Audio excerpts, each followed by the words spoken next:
Okay. I got it. I know. I feel the same about myself. Trust. Appreciate you guys coming out, man. It's a little. I know.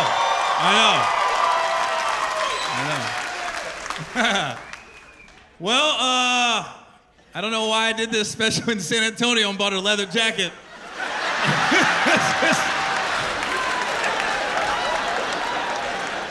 Got a film be sweating like Samuel L. Jackson in A Time to Kill in about 30 seconds. Just sweating that whole movie. He was innocent, he was sweating. Yeah. Well, the year's flying. I can't believe it's been so long, man. The new year was crazy. It started off with Lifetime Television. Aaron surviving R. Kelly right off the bat. Really appreciate that. Could have waited another couple months so I could enjoy his music for a little while longer. You gotta let somebody know when you're airing all the dirty laundry out. What's crazy about R. Kelly is, I watched that documentary, Surviving R. Kelly. It was 6 episodes, and it's crazy how his whole career is like before the piss and after the piss. That was like the whole timeline, you know? Like, I didn't tape Surviving R. Kelly. I watched all 6 episodes live. Like by episode 4, I was the guy on Twitter. Fuck R. Kelly. I ain't listen to his shit no more. He's deleted forever. 3 days later, I'm at a party. Step, side to side, bring it back. I went, oh shit! I ain't supposed to be dancing this no more. But I couldn't stop dancing. I go, oh my God, he is the Pied Piper. His music has taken over my legs.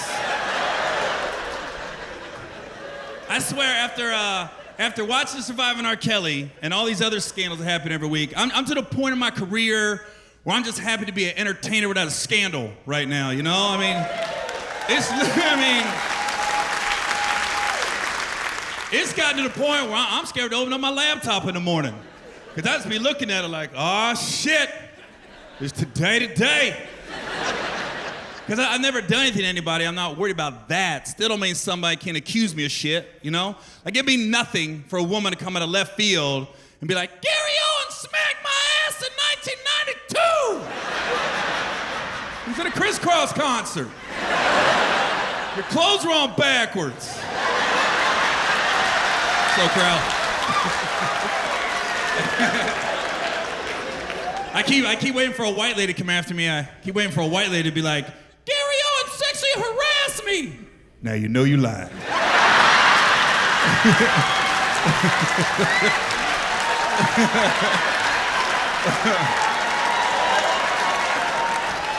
Even my wife would be like, she bullshitting. He ain't do that. I guess what's messed me up lately is like comedians are getting a lot of scandals now. It used to be like athletes and rappers had all the scandals. Now it's like comedians, we lead the charge. You know, you got Bill Cosby, he's in jail. You know, it seems like every year Kevin Hart's got to go through something. Like this last year was the Oscars. Like I didn't like how the Oscars did Kevin. Like, how you gonna ask that man to host the Oscars and then the very next day ask him to apologize for some tweets he sent out over 10 years ago that you should have known about before you asked him to host the show anyways.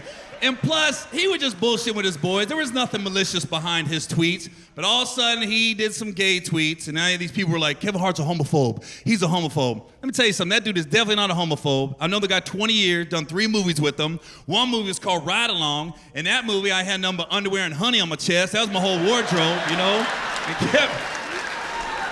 And Kevin, you know, Kevin had to lay on my chest, you know?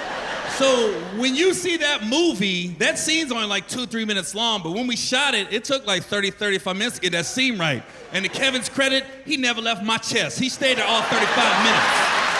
You know? What kind of homophobe's gonna lay in a man's chest for 35 minutes straight? Get the fuck out of here. True professional, committed to the craft, you know? But I do remember we were shooting Ride Along, right? Like every time before the director would say action, I'd have Kevin in a headlock and his head be right here. I just started whispering to him, just to mess with his head right before we shoot the scene. I just be sitting there like, I dreamed of this. Can you believe we here right now? Look at God, won't he do it? Can't be so mad. Gary, shut the fuck up, get on, man, shut up. Dang, Kev, you strong. Like a little Ninja Turtle. But it's crazy, like when Kev had to go through all that shit with the Oscars, it reminded me of shooting Ride Along with him. But it also reminded me how I got the part in Ride Along. Like, out of all the films I've done, that was the most random movie I ever got. Because literally, I was at my house watching a football game on TV, and I get this text from this producer, Will Packer. He's like, "Gee, I'm getting ready to do a movie with Kev and Ice Cube. I'm gonna bring you in for an audition. Send me a picture with your clothes off." I was like, what the fuck? So I'm thinking Will's kidding, he's bullshit, it's a joke. So I text Will back, naked, or can I keep my shorts on? Will texts back, up to you, with the wink emoji. I was like, what the fuck? So I called Kev on the phone. I said, "Kev, are you getting ready to do a movie with Cube?" He goes, "Yeah, we start shooting this week in Atlanta." I said, "Oh, so this is legit." So I'm trying to get the part. So I drop my shit, I send a naked pic in, right? Now I ain't take the pic immediately. I mean, I prepped my shit a little bit, you know? I got a little blood, got a little arch in it, you know? I mean, it wasn't here, I mean, about 60-65%, you know? Just in case my shit gets released, right? Because I remember I prepped my shit, dropped my stuff, and I took like a Captain Morgan's pose. I was like...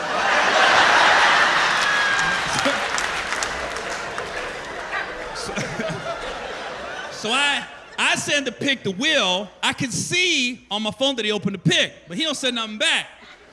So now I'm like, shit, did I go too far, right? So 2 days go by, I still ain't heard from Will. So now I'm thinking, did I get catfished? So now I'm on the internet, checking all these websites, making sure my shit ain't out there, you know? I'm worried, but I ain't super worried, because I prepped my shit, you know?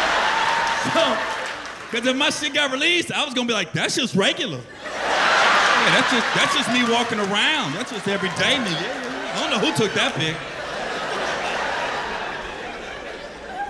So then 5 days later, Will finally calls me back. He goes, "Gee, I got good news, baby. You got the part." I said, "Got the part in what?" He goes, "Ride Along." I said, oh, I thought you wanted me to come audition for that movie." He goes, "Gary, I sent that exact same text to 5 other actors. You're the only one that sent in a butt-naked pic. I had to give you the part. You gotta want it, baby. Balls out."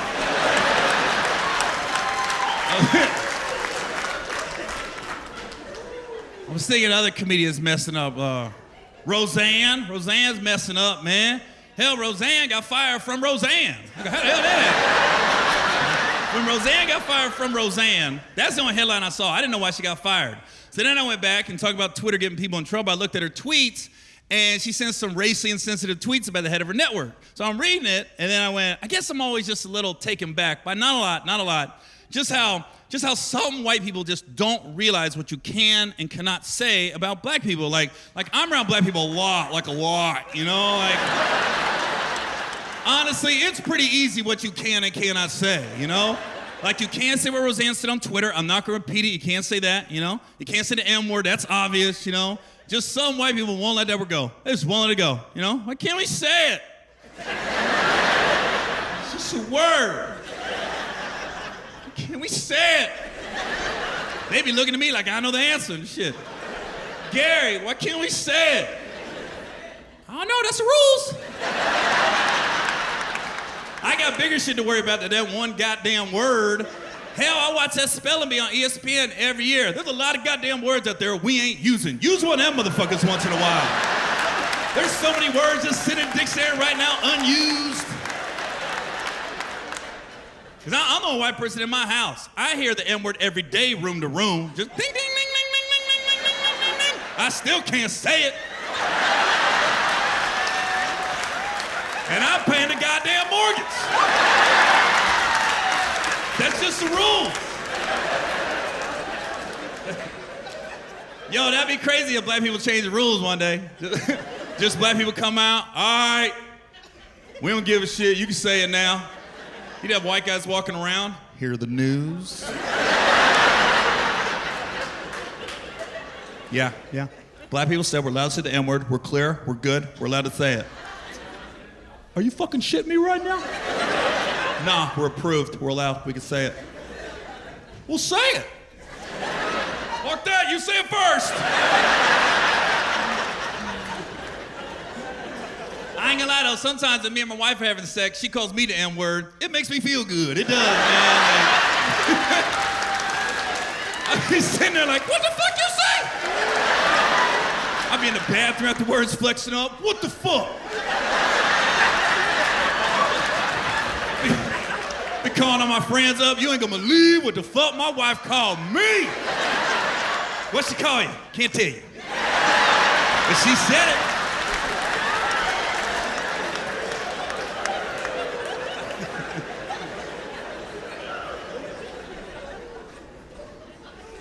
San Antonio's a big military bases on here too, man. I was stationed here a long time ago. Yeah, I was stationed at Lackland a long time ago, right?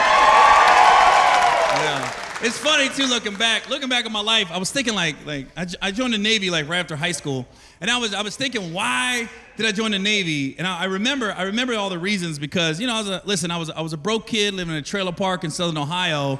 The military was looking at me like, we can get that motherfucker right there, Because it was like my senior high school, there was about a week run where every day I came from school, there's a different recruiter at my trailer trying to get me to sign up, And they just kept showing up, Because I remember the Marine guy showed up first, the Marine recruiter, and I remember he got out of his car in front of my trailer, and I thought Marines had the best uniforms. When I saw him in that uniform, I said, damn, that motherfucker looks sweet. I told my mom, I'm gonna join the Marines. Then he walked in my trailer, he was like, Gary, we are the few, the proud. I go, what's that mean? He goes, when shit pops off, we the first ones in, we the few. I was like, ooh, I'd rather be part of the many. I'm good on that shit. The hell you trying to be first for? Shit, pace yourself, slow down. Somebody trying to be first in the fight, you don't know what's popping off, you the first one to fight, shit. Who's second or third? I'll join the third. I ain't trying to join the first, who's third? I'll join third. I ain't trying to join first, I'll join third. Listen, I'll give it to Marines. They are better Americans than me. Because you're hearing stories about the Marines. They be in Iraq, be in the desert. You'd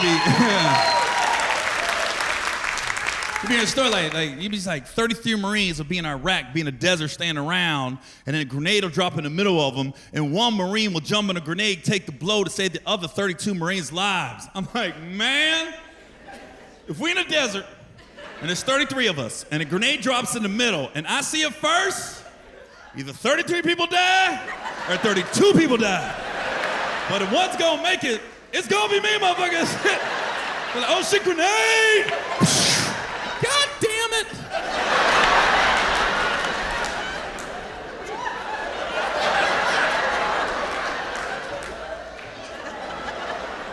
Chris.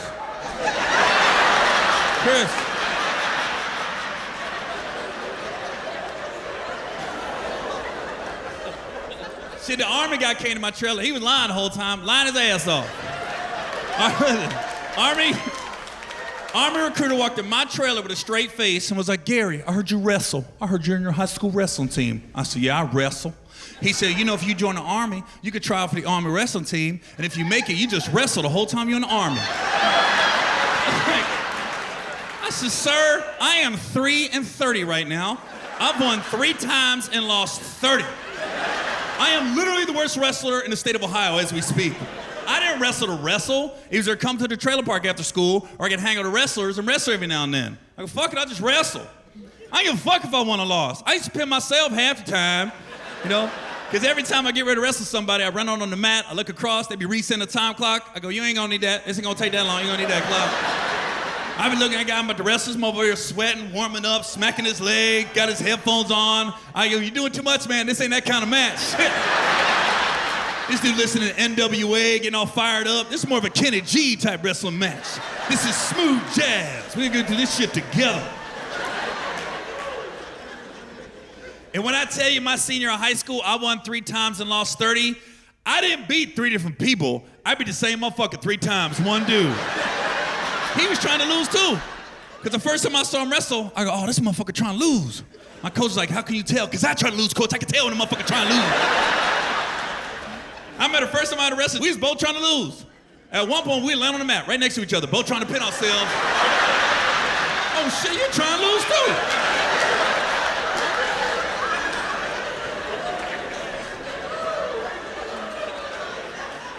Shit, honestly, the Navy recruiter, he was just the most honest. He didn't promise me nothing but a flight out. That's all he promised me. Because the Navy recruiter walked in my trailer and looked around and went, I can get you out of this shit.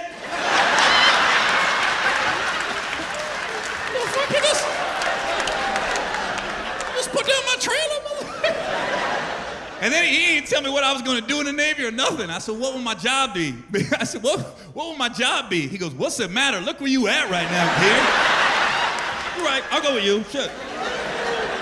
Shit, I remember my first year in the Navy, I made $24,000 for the year. I called my mom. I said, you ain't got to work no more. You're done, Mom. I got you. $24K, baby. I told you I was going to do so with my life, man. I remember my first check in the Navy was $512. I'll never forget it, man. You lucky to on Instagram back then.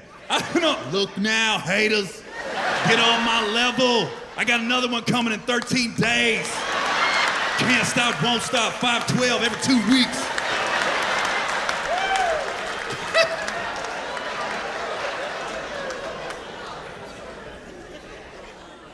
I was a cop when I was in the Navy too. I was a cop, you know. I was a great cop to the public. I was terrible for the Navy itself because I just let everybody go. You know, there's a lot of paperwork when you arrest people. I didn't know that.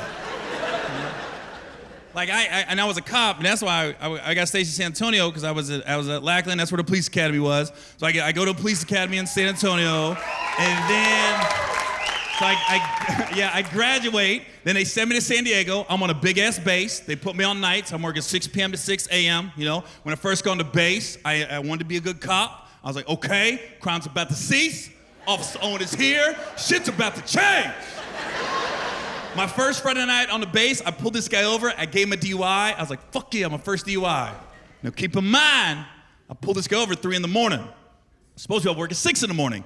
At 9 a.m., I was still on the base doing paperwork on his DUI. I looked at my partner. I was like, this is last. Motherfucking DUI I ever give. I know that shit, this is about to be a dangerous base. I ain't getting paid overtime for this bullshit. I had a whole new outlook on drunk driving after that day. I really did. Because before that day, you drink and drive, you're going down, no excuses. After that day, I didn't look at it like that. Because 9 times out of 10, guys I was pulling over, they were coming back from Tijuana, right? They were too young to drink in the States. They had to go to Mexico and drink. And I could always tell when somebody's fucked up when you're trying to get on the base late at night. Because other than your driving test, the only time you 10 and 2 on a steering wheel is when you're fucked up, you know? So if I see 10 and 2, I like, yup, woo! And everybody gives you the same answer. You been drinking tonight? 2 beers? Just 2 beers, man, 2 beers. Just be honest, man, this might work out for you. You just gotta be honest with me. 14 tequila shots also. Didn't lie about the 2 beer, I forgot about the 14 tequila shots. Okay, man, I just want to got your story straight. So you went down to Tijuana, and you got drunk, and you made the irresponsible decision, get behind the wheel of the car. As you was driving back to the base, somehow you got past the federales, somehow you got past the Border Patrol, somehow you got past California Highway Patrol, somehow you got past San Diego PD. Son, you did what you had to do to get back to the base. Welcome home, baby, you made it, you made it!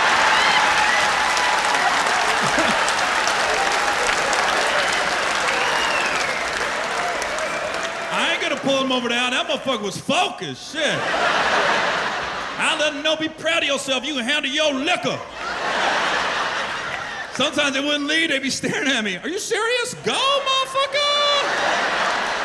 And I'm off in 3 hours. Just stay on the concrete, hit the grass, make a left, bring it back down. You good, man? I forgot too. I was talking about Kevin earlier, man. Like he had to go through the Oscar shit this year, but I forgot, like, last year was when he really was going through it with that Vegas scandal. Man. See, when Kev went to Vegas and his homeboy tried to set him up and extort him for money, the thing about that was every married comic had to go through that shit with Kevin, you know? Because Kev goes to Vegas, he gets in trouble, you know? I don't hear nothing about it. I come home the next day, my wife knows all about it, I don't. My wife's looking at me like I was with Kevin, you know? Like, as soon as I walk in the house, here comes my wife. You see what happened to Kevin? You see what happened to Kevin? I act like I don't know what she was talking about. I go, who you talking about, Kevin Durant? You know what the fuck I'm talking about. Don't let that happen to you, Gary. Don't let that happen to you. I was like, don't let it happen to you! But I'm glad Kevin and his wife are still together. I like Kaneko, I like Kevin, they're nice people. I don't see them break up over that. Just a little speed bump in the relationship, you know? But now that the time has passed and it's been over a year and stuff, now the timeline all makes sense because Kev went to Vegas. His homeboy tried to extort him for money, set him up in the hotel room. And the week before Kev went to Vegas, it had gotten published. He's the highest grossing comic in the country. He's worth like $200 million. So I remember when the shit first happened and I found out Kev's worth $200 million, I was telling everybody, I got a feeling his wife's gonna forgive him. I do. I think she's gonna find it in her heart to give him a second chance, man. Shit, I wish my wife was worth $200 million. Man, if my wife's worth $200 million, there is nothing, fucking nothing she could do to make me leave her, man. I'm like herpes. I might lay low. I'm gonna pop up on your ass, shit. Ain't no cure for this shit. It's for life, man. Let me tell you something. If my wife's worth $200 million, I would love to see TMZ try to hand me up at the airport on some bullshit with their cameras out trying to fuck up my relationship. I'd have an answer for everything. There is nothing they can say to me or show me to shake my foundation, you know? I could be sitting in LAX waiting on my bags to come out. TMZ comes around the corners with their cameras. Gary Owen, just see what happened? Your wife has a sex tape, but it just got released. Have you seen it? I'd be like, who the fuck you think taped it? All my boys be calling me up, you was gonna let your wife fuck some other dude? She ain't fucking him, he fucking her. She ain't get on top, man, she fucks me.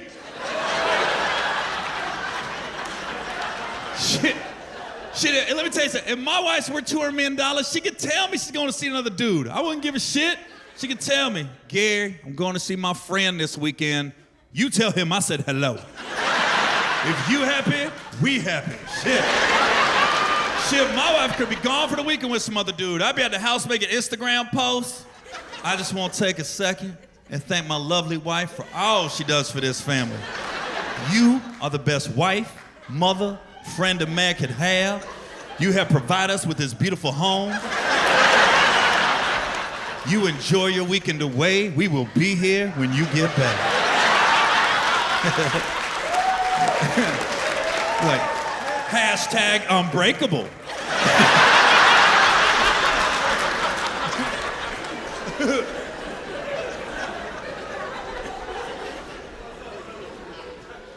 Who else is messing up as a comedian? Monique. Oh, Monique keeps messing up, man.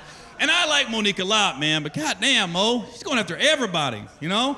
She went after Steve. Steve Harvey tried to help her out, you know, on his show, and then the next day, she's throwing Steve Harvey under the bus. I knew Monique went too far when she started going after Oprah. I was like, ooh, some shit you gotta keep to yourself, man. You can't go after Oprah. Oprah starts making phone calls. You ain't working no more, bottom line, you know? Because here's the thing about the entertainment business, man. When you ain't in movies like you think or TV shows like you think, your brain starts playing tricks on you. You start thinking there's a conspiracy against me. You know, people don't like me anymore. When it's really not the case, because you never know when your name's coming up behind closed doors for a movie or a TV show. Like, so when Monique went after Oprah, I was like, God, Mo, don't do that, because, you know, Oprah's got her own TV network, producing 4 or 5 movies a year. Monique didn't know what Oprah had coming up. Oprah reminded me getting ready to do The Color Purple 2. Celie had a baby.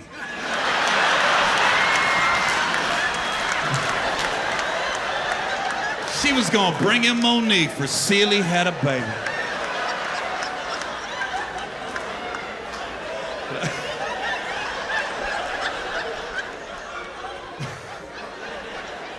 But I was just looking at all the people Monique started going after. So it's Tyler Perry, Lee Daniels, Steve Harvey, Oprah Winfrey. You know, then she went after my buddy Will Packer. The same guy that put me in Ride Along Think Like a Man is the exact same guy that put Monique in that Christmas movie a few years ago.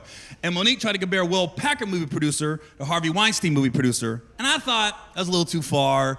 So I went on my Instagram page and I did a video directed towards Monique, right? Now, I never called Monique out her name, nothing like that. I just said, listen, Mo, when you got a lot of different problems with a lot of different people for a lot of different reasons, it might be you know? And I'm not stupid. I knew when I did the video, I knew I was gonna get some backlash, right? What I didn't know there was this thing out there called Black Twitter. I didn't know what the fuck Black Twitter was, right? All of a sudden, I do this video towards Monique, and man, Black Twitter's real. And they was in my ass for 3 days straight. If you don't know what Black Twitter is, if you say anything on social media that Black Twitter deems disrespectful to Black people or a Black person, they come after you. And I don't know how many people are on Black Twitter. I don't know if they have an office building with cubicles, or it's a group text that goes out. I don't know. All I know is I did this video towards Monique, and for the next 3 days, every time I got on Twitter, it was over 100 mentions of my name, and it was just Black Twitter down the line coming after me. And everybody was kind of saying the same thing, just in their own way. You know, stay in your lane. This don't concern you. Leave Black shit to Black people. Somebody went, newsflash, ...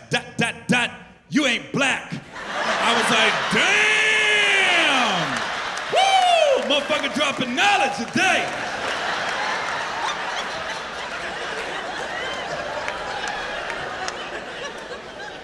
Shit, the ... fucked me up a little bit. I go, damn, did I just get a dramatic pause?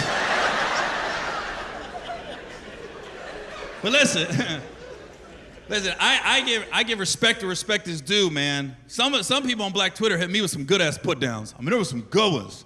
I was looking at my phone like, ooh, that motherfucker got me on that one. That's a good one right there. I was showing my friends, look at that motherfucker call me. I think my favorite put down from Black Twitter was somebody said, stay in your lane, white cracker bread. I was like, God damn, that is the whitest shit I've ever been called in my life. White cracker bread? Holy fuck, that's white. How do you combine two separate white put downs and make it one white cracker bread? That's so white. I didn't even get mad when I saw it. I just got thirsty. Holy shit, that's a dry ass put down. At least put some milk on that shit. White cracker bread. It's so white. Shit, every time I go to Starbucks, I make them write that shit on my cup, you know? How you doing? Can I get a latte? What's the name? White cracker bread. And I make them say it like they mean it. I got a latte for white cracker bread? Mm-mm. Say it like I said it. White cracker bread. Appreciate it, thank you. Have a good day.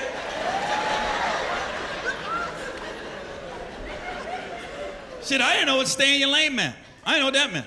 I had to call one of my friends. I said, hey man, somebody on Black Twitter told me stay in my lane. What exactly does that mean?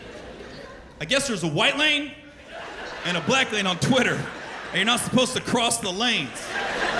That's stupid. Like if somebody gonna tell me stay in my lane, I've been thinking, have you been to my house? I'm like the only white person in my house, by the way. Like my wife's there, she's Black. Her mom lives with us, she's Black. We got our kids, they're mixed. Then my oldest son, any of mine. It's my stepson. He's full Black. And I sent him to college, all 4 years. I paid for everything, room, tuition, board, all that shit. So basically, I sent a Black kid to college that wasn't mine, and you gonna tell me stay in my lane. Like, motherfucker, I'm in my lane, shit. How many Black kids you sent to college, Black Twitter? You can suck my white cracker bread dick. It's a full loaf, ho. Call it wonder. White cracker bread.